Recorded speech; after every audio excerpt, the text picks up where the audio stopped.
वो यार वक्त की अपनी मजबूरियां हैं।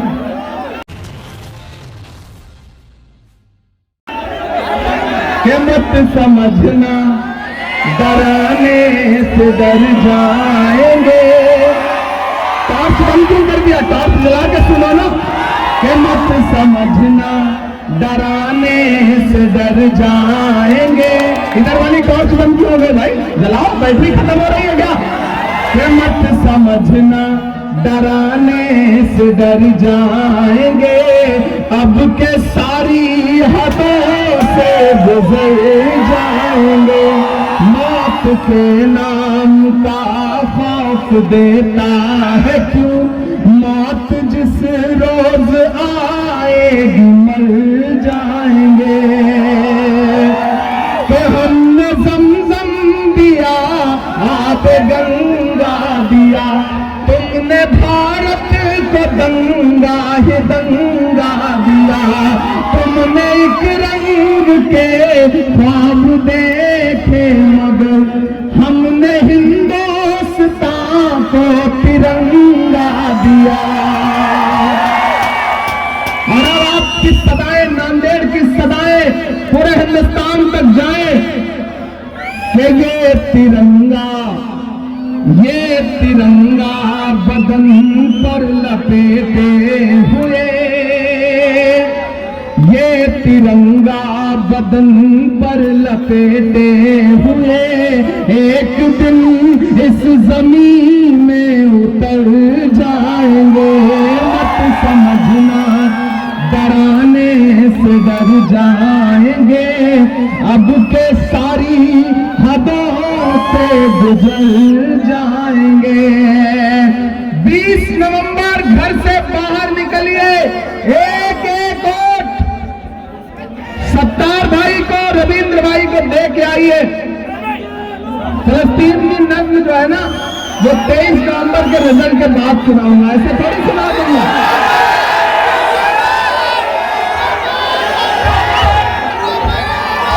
लगते आती है दुआ बन के तमन्ना मेरी, लगते आती है दुआ बन के तमन्ना मेरी।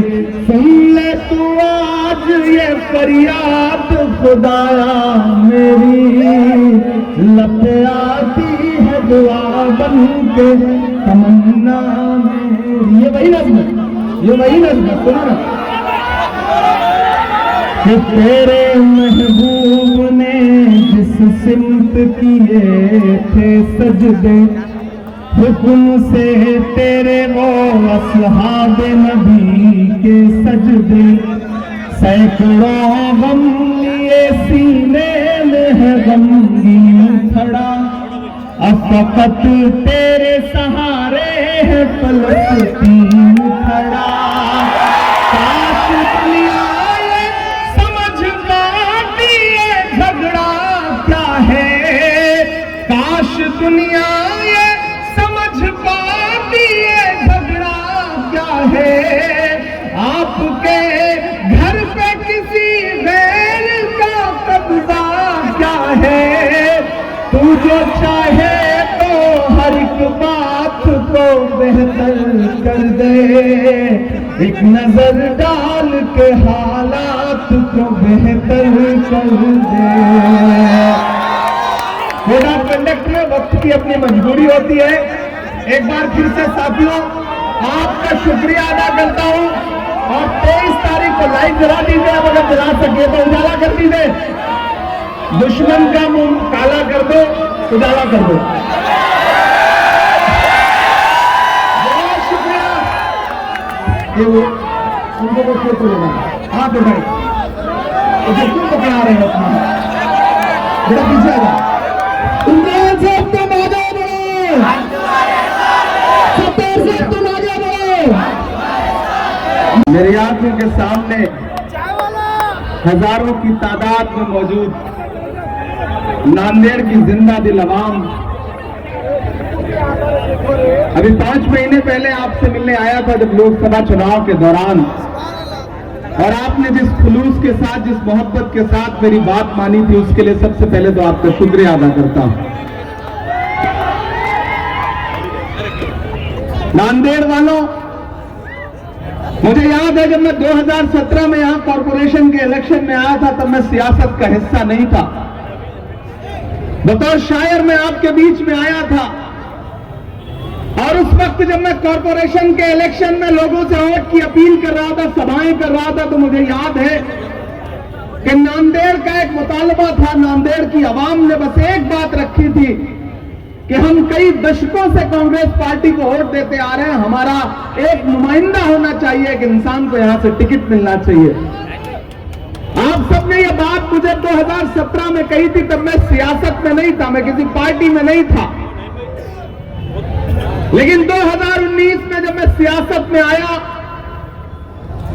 तो खुदा ने मुझे, जब उसने मन बनाया कि मुझे पार्लियामेंट में भेजना है शायद, और कांग्रेस पार्टी ने यह फैसला किया कि इमरान प्रतापगढ़ी को राज्यसभा में भेजना है, तो चुना भी तो महाराष्ट्र को चुना, मुझे महाराष्ट्र की नुमाइंदगी करने का मौका दिया। और उस दिन से मैं सोचता था कि जिस दिन मेरे हाथ में थोड़ी सी ताकत आएगी, जो सबसे बड़ी सियासी लड़ाई लड़ूंगा वो ये लड़ूंगा कि महाराष्ट्र में अगले असेंबली के इंतखाबात में एक अकलियत के इंसान को टिकट मिलना चाहिए। और आज मैं यहां खड़ा हूं तो बहुत गदगद होकर खड़ा हूं, बहुत खुश होकर खड़ा हूं, बहुत ज्यादा तकरीर करने नहीं आया हूं, बस ये कहने आया हूं कि आपने जो कहा था, आपने जो वायदा लिया था, हम सब ने वो लड़ाई लड़ी, और आखिरकार सत्तार साहब को आपके यहां कैंडिडेट बना करके कांग्रेस पार्टी ने भेजने का काम किया। जो 40 साल में नहीं हुआ था वो आज हुआ है। इसलिए नांदेड़ वालों, आपसे यह अपील करता हूं कि ये इलेक्शन, रविंद्र भाई, मैं पिछली बार जब पार्लियामेंट के इलेक्शन में आया था तो इनके पिताजी के लिए वोट मांगने आया था। आपने उन्हें चुन करके, और नांदेड़ के इस एतराफ के लोगों को तो मैं कितना सलाम भेजूं कि आपने तो कहीं कहीं 98% 95% तक एक तरफा वोट दिया वसंतराव चौहान जी को और उन्हें मेंबर ऑफ पार्लियामेंट बनाया। लेकिन अफसोस, उनकी जितनी सांसें थी वो अपनी सांसें जी करके हमारे बीच से चले गए। वालिदैन के बहुत सारे काम ऐसे होते हैं जिसे पूरा करने की जिम्मेदारी उन औलादों पर होती है, बेटों पर होती है। वसंतराव चौहान साहब ने नांदेड़ के लिए जो सपने देखे थे, अब उन सपनों को पूरा करने की जिम्मेदारी रविंद्र चौहान के कंधों पर है। और मुझे पूरा यकीन है, जो प्यार, जो मोहब्बत नांदेड़ ने वसंतराव चौहान जी को लोकसभा चुनाव में दी थी, उससे ज्यादा इस लोकसभा के उपचुनाव में, बाई इलेक्शन में आप रविंद्र चौहान जी को अपना समर्थन देंगे, अपना प्यार देंगे। सत्तार साहब,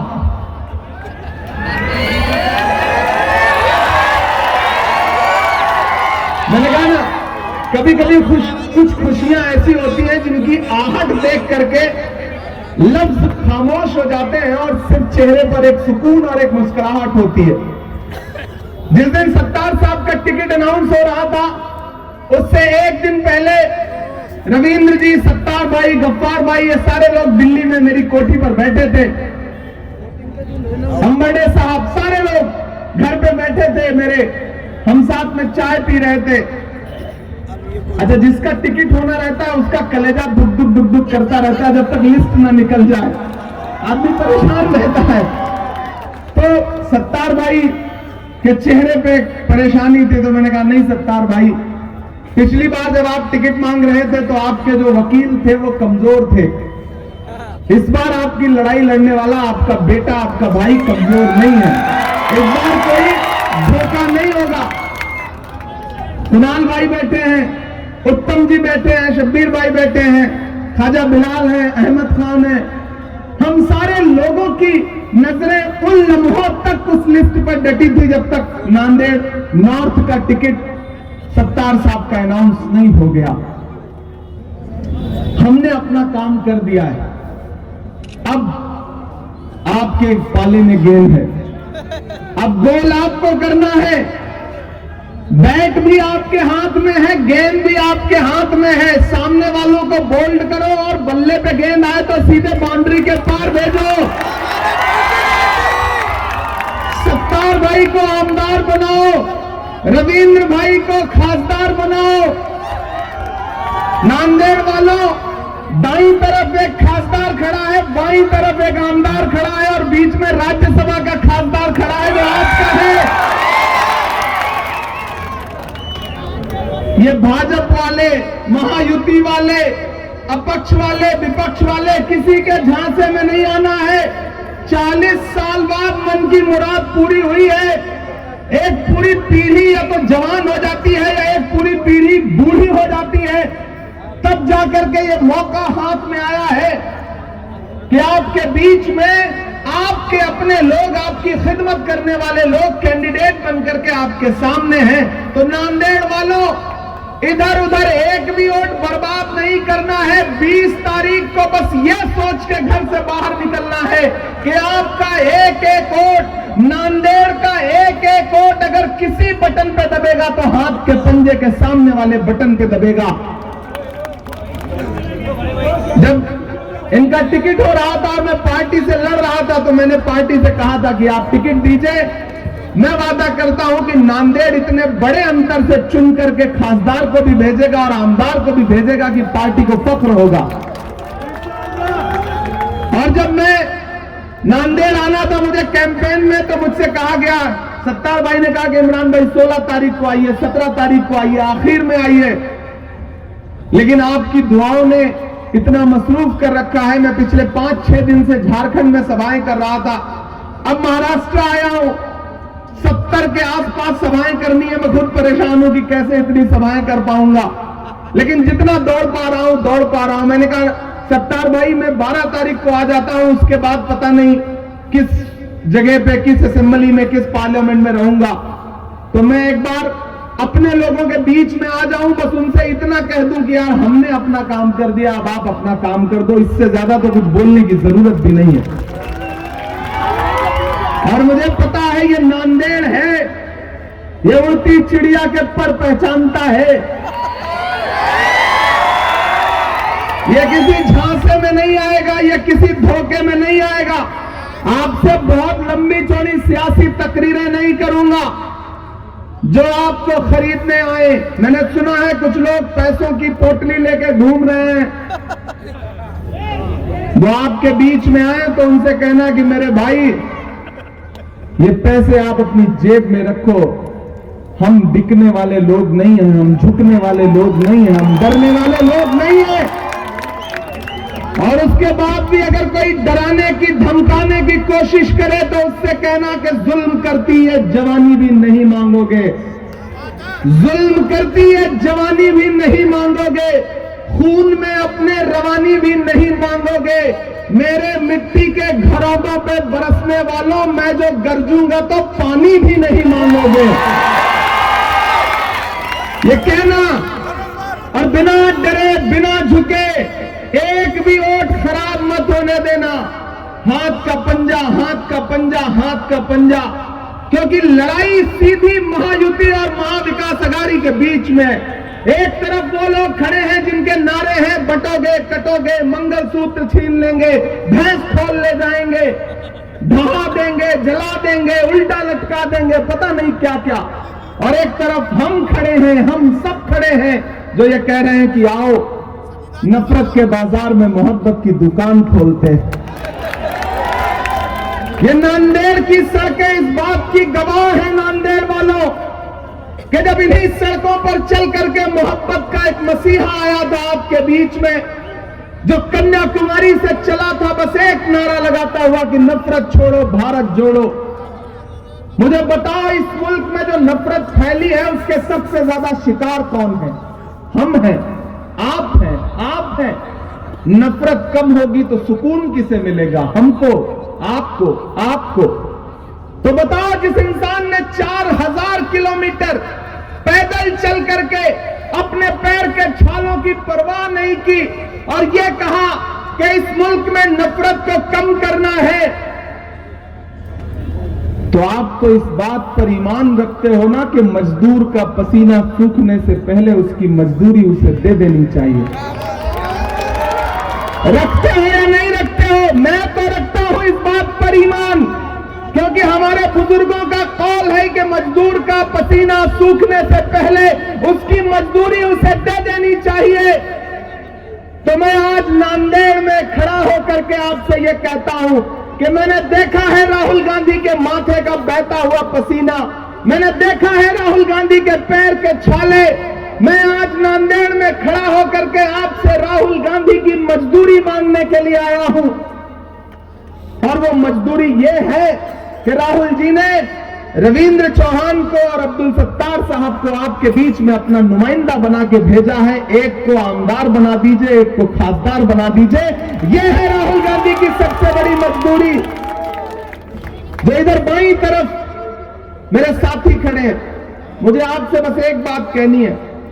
आप सियासत जो है ना वो दिल से करते हो, दिमाग से नहीं करते हो, जज्बात से करते हो। सियासत जज्बात का नाम नहीं है, सियासत दिमाग से फैसले लेने का नाम है।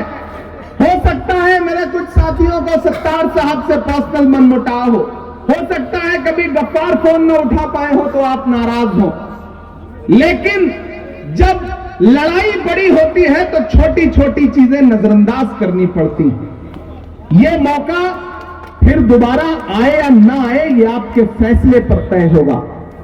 यह मौका आगे लगातार आने वाली सदियों तक बना रहे, यह आपके फैसले पर तय होगा।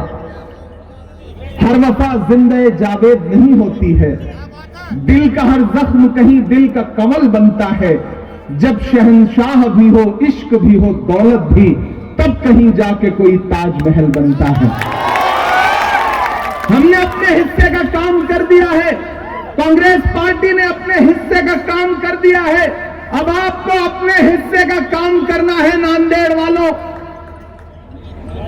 एक तरफ वो लोग हैं महायुति के लोग, महाभ्रष्ट लोग, महाराष्ट्र को लूटने वाले लोग, जिन्होंने लूट करके सरकार बनाई। मैं कल किसी सभा में खड़ा था जालना में, तो मैंने कहा यह धोखेबाजों की सरकार है। तो सामने से एक नया लड़का खड़ा हुआ, उसने कहा इमरान साहब एक चीज और जोड़िए। मैंने कहा बताओ। बोला ये भी जोड़िए कि ये धोखेबाजों के साथ साथ धोखेबाजों की भी सरकार है। मैंने कहा ये सही सजेशन है। तो ये भाजपा के किसी झूठ के चक्कर में मत आना। इनके सारे नारे झूठे हैं, इनके सारे वादे झूठे हैं।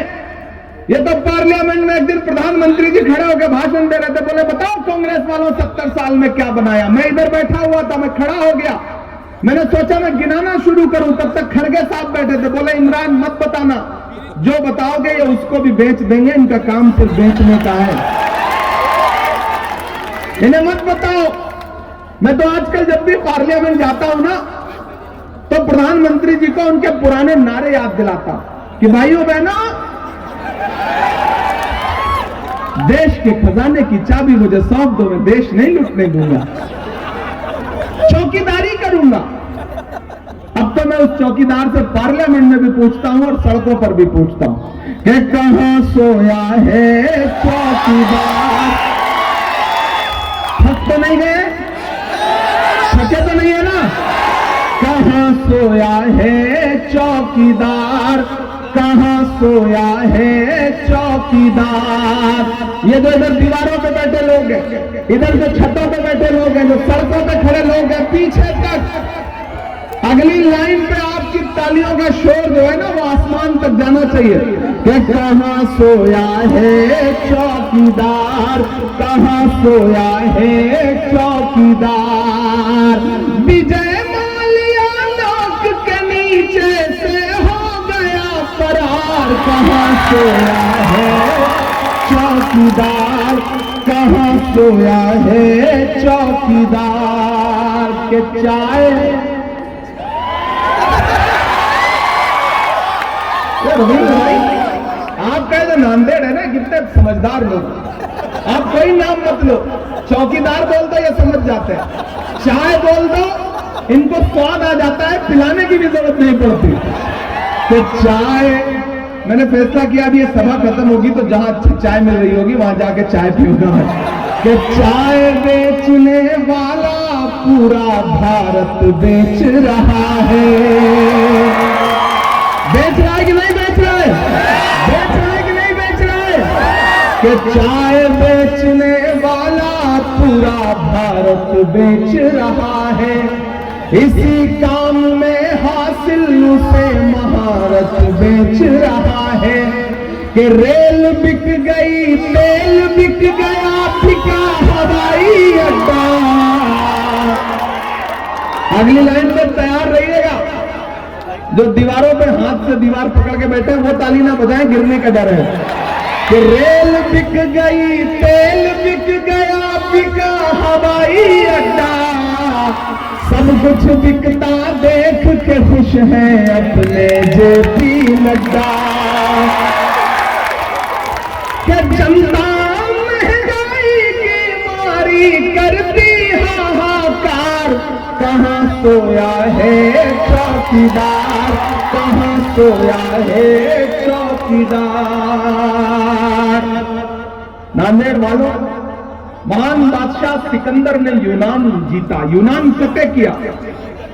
क्योंकि ये दानिश्वर लोगों का शहर है इसलिए मैं ये बात आपके सामने रख रहा हूं। जब उसने यूनान फतेह किया तो जीत का जश्न मनाने के लिए वो शहर की सड़कों पर निकला तो उसने देखा कि पूरा शहर जश्न मना रहा है, लेकिन एक फकीर आदमी है जो सड़क के किनारे एक दरख्त है, उस दरख्त के नीचे चादर तान के बेखबर सो रहा है।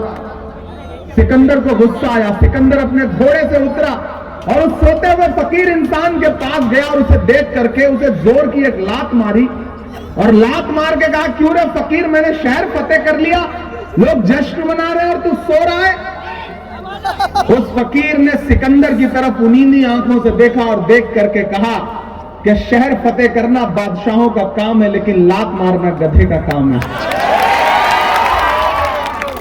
मेरे भाई, ये जो सत्ता में रहते हुए कभी नोटबंदी की, कभी जीएसटी की, कभी महंगाई की लात मार रहे हैं ना, याद करो इनके नारे लोकसभा चुनाव में, इसी लोकसभा चुनाव में भाजपा नेताओं के नारे याद करो, चाहे वो अनंत हेगड़े हो, चाहे दिया मिर्जा हो, चाहे लल्लू सिंह हो, चाहे अरुण गोविल हो, कि हमें बहुमत दो, हमें अक्सरियत दो, क्योंकि हम संविधान बदलना चाहते हैं, आईन बदलना चाहते हैं।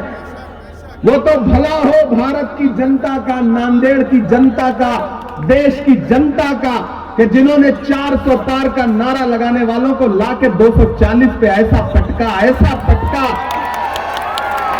कि बिना बैसाखी के खड़े नहीं हो पाए।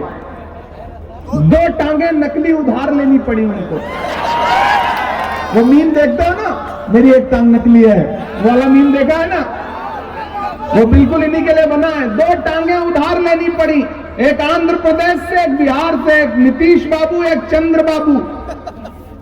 एक टांग छिटकी, सरकार की सांस अटकी।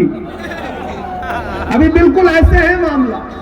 अगर चाहते हो कि दिल्ली की सरकार की तानाशाही कम हो, जो महाराष्ट्र के साथ की जा रही है, कि महाराष्ट्र के डेवलपमेंट का पैसा गुजरात भेजा जा रहा है, नागपुर में बनने वाला एयरबस का जो प्रोजेक्ट था उसको उठा के गुजरात भेज दिया गया।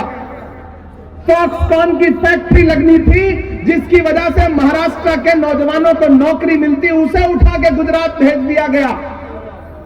ये जो दिल्ली में बैठ के सोचते हैं कि महाराष्ट्र को रिमोट कंट्रोल से चलाएंगे, पिछले 2 दिन से लगातार उद्धव ठाकरे साहब जब सभा के लिए निकलते हैं तो रनवे पर उनका बैग चेक किया जाता है, जो अपमानित करने की कोशिश की जा रही है महाराष्ट्र की अस्मिता को।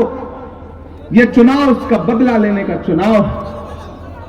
मेरे भाई, 20 तारीख को घरों से निकलो और जिन्हें यह लगता है कि मेरी बाईं जानिब, मेरी दाईं जानिब खड़े लोग किसी साजिश का शिकार हो जाएंगे, उन्हें बता दो कि दायरे में सिमट के आएगा, दायरे में सिमट के आएगा, हर रवायत से हट के आएगा।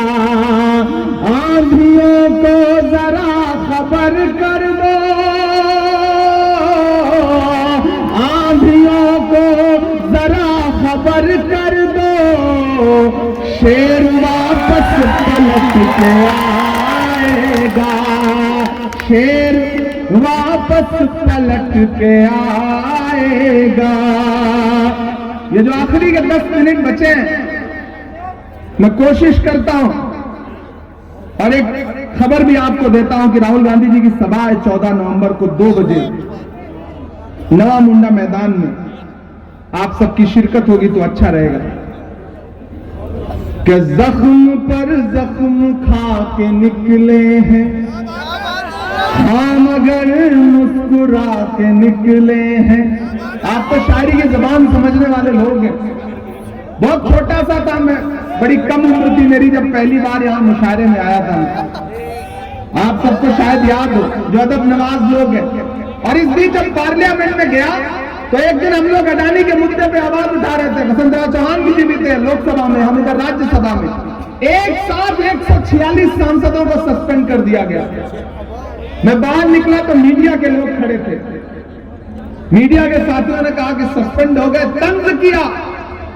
तो हमने कहा कि आज अगर सस्पेंड ना हुए होते हुकूमत के खिलाफ आवाज उठाते हुए तो हम खुद की नजरों में गिर जाते। हम अपना शुमार बुज़दिलों में करते, बहादुरों में ना करते। सस्पेंड हो गए तो क्या हुआ? इनकलाब ऐसे ही तो आएगा। तो बोले आप तो शायर हैं, शायरी की जबान में बताइए। मैंने वहां एक नज्म सुनाई, वो आपको भी सुनाता हूं कि जख्म पर जख्म खा के निकले हैं हम, अगर मुस्कुरा के निकले हैं। सर झुकाने का हुक्म जब आया, सर झुकाने का हुक्म जब आया, और भी सर उठा के निकले हैं। नारे हक लगा के निकले हैं, नारे हक लगा के निकले हैं। हर सितम का जवाब आएगा। सांसद बाद में हूं, पहले शायर हूं। जो कह के जा रहा हूं ये एक दिन सच साबित होना है इंशाअल्लाह। कि हर सितम का जवाब आएगा, देखना इनकलाब आएगा। और अगले 2 मित्रों पे जिन्होंने अब तक हाथ नहीं खोला होगा, मैं उन्हें भी कसम देता हूं, यहां से वहां तक कोई भी हाथ खामोश नहीं रहेगा। कि हर सितम का जवाब आएगा, देखना इनकलाब आएगा।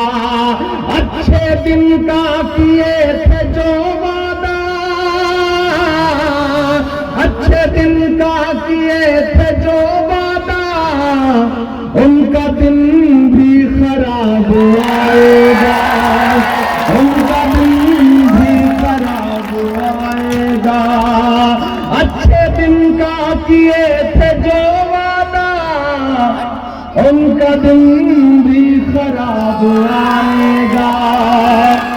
और जाते जाते नांदेड़ वालों, पूरा देश देख रहा है आज आपकी इस रैली को। मैं सिर्फ एक मतलब और एक शेर सुना के जाऊंगा कि खौफ नहीं जिसे मुरझाने का, मैं उस गुल के साथ खड़ा हूं। नांदेड़ वालों तैयार रहना। खौफ नहीं जिसे मुरझाने का, हम उस गुल के साथ खड़े हैं। खौफ नहीं जिसे मुरझाने का, हम उस गुल के साथ खड़े हैं। कैसा भी दौर आए लेकिन हम राहुल के साथ खड़े हैं। कैसा भी दौर आए लेकिन हम राहुल के साथ खड़े हैं। कल भी खुल के साथ खड़े थे, आज भी खुल के साथ खड़े हैं। कैसा भी दौर आए लेकिन हम राहुल के साथ खड़े हैं। नांदेड़ वालों, 20 तारीख को घरों से बाहर निकलना, अपना एक एक वोट सत्तार भाई को, रविंद्र जी को हाथ के पंजे के सामने वाले बटन पे दबा के देना।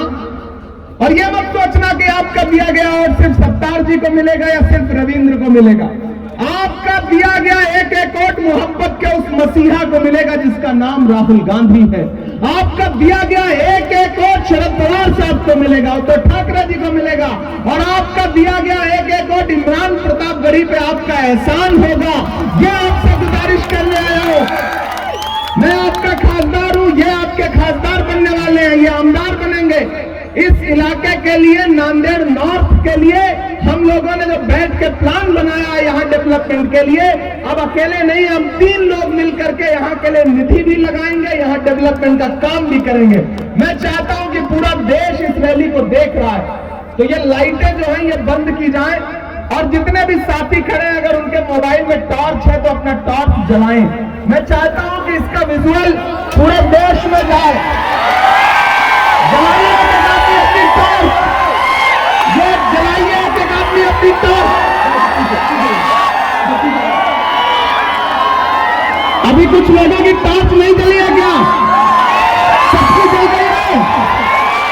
जल गई है ना? मैं भी अपनी जला लिया, मैंने तो अभी तक जलाई ही नहीं अपनी।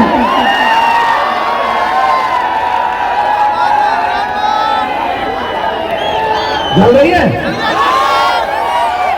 नांदेड़ वालों, ऐसी ही रोशनी करना है। 20 तारीख को घरों से बाहर निकलना है, अपना एक एक वोट हाथ के पंजे के सामने वाले बटन पे दबाना है और आपके अपने भाई, आपके अपने बेटे, आपके अपने सुख दुख के साथी सत्तार साहब और रविंद्र जी को देना है।